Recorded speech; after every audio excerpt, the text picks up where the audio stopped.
کلا انہا تذکرہ، یہ لفظ بہت اہم ہے، تذکرہ، ذکرہ، تذکیر، فذکر بالقرآن، کیا معنی ہے اس کے؟ یاد دہانی صحیح ترین ترجمہ ہے، یاد دہانی۔ ایک ہے کسی کو کچھ سکھانا، نئی بات سکھانا، ایک ہے یاد دہانی، اسے ایک چیز معلوم تھی کوئی بھول گیا، یاد کرانا۔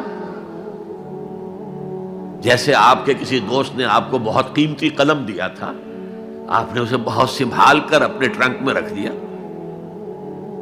اب سال ہا سال ہو گئے، نہ دوست سے ملاقات نہ وہ یاد، اچانک آپ نے کسی روز ٹرنک کھولا اور وہ قلم آ گیا، تو آپ کو دوست یاد آ جائے گا کہ نہیں؟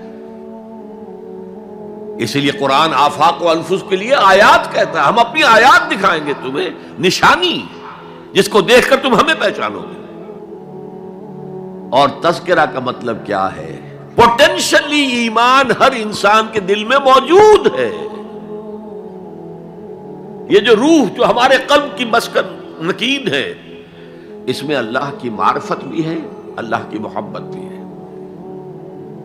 البتہ ذہول کے پردے پڑ گئے ہیں، بھول اور نسیان طاری ہو گیا ہے، ہم دنیا ہی کے اندر گم ہو کر رہ گئے ہیں، ہماری ساری دلچسپیاں دنیا سے ہیں، لہذا ہماری توجہ ہی نہیں ہے۔ ورنہ ہر انسان کے دل میں یہ جو یہاں ہندوستان میں کہتے ہیں آتما اور پرماتما، آتما اور پرماتما کا تو تعلق بہت گہرا ہے، ابتدا میں بنا دی گئی تھی ارواح، جب ہم سب کے سب تمام انسان آدم سے لے کر اور تا قیامت جو انسان آئے گا دنیا میں، ان سب کی ارواح پیدا کر دی گئی، اور پوچھا گیا الستو بربکم قالوا بلا، یاد ہے؟ لہذا یہ تذکرہ ہے، یہ یاد دہانی ہے، تمہارے اندر موجود ہے، اللہ کی معرفت بھی موجود ہے، اللہ کی محبت بھی موجود ہے، لیکن کلا بل ران علی قلوبہم ما کانوا یعملون، ان کے دلوں پر زنگ آ گیا ہے اب ان کے اعمال کی وجہ سے، شیشہ جو ہے وہ زنگ آلود ہو گیا۔ حضور نے فرمایا ان هذه القلوب لتصدع كما يصدع الحديد اذا اصابه الماء، ان دلوں پر بھی زنگ آ جاتا ہے جیسے کہ لوہے کے اوپر پانی پڑتا رہے تو اس کو زنگ آ جاتا ہے۔ پوچھا گیا فما جلاؤھا یا رسول اللہ، اے اللہ کے رسول ہماری تلواروں کو زنگ لگتا ہے، ہم پالش کرتے ہیں، سیکل کرتے ہیں، وہ پھر چمک اٹھتی ہیں، تو دل پر اگر زنگ آ جائے تو اس کا علاج کیا ہے؟ دو چیزیں فرمائی، کثرت و ذکر الموت و تلاوت القرآن، دو کام کرو کثرت سے، موت کو یاد رکھو، یہاں رہنا نہیں ہے، جانا ہے، یہ ہمارا گھر نہیں ہے، یہ ہماری منزل نہیں ہے، ہمارا اصل گھر جو حضور نے فرمایا انما الدنیا خلقت لکم وانتم خلقتم للآخرہ، یہ دنیا تمہارے لیے بنائی گئی، تم آخرت کے لیے بنائے گئے ہو۔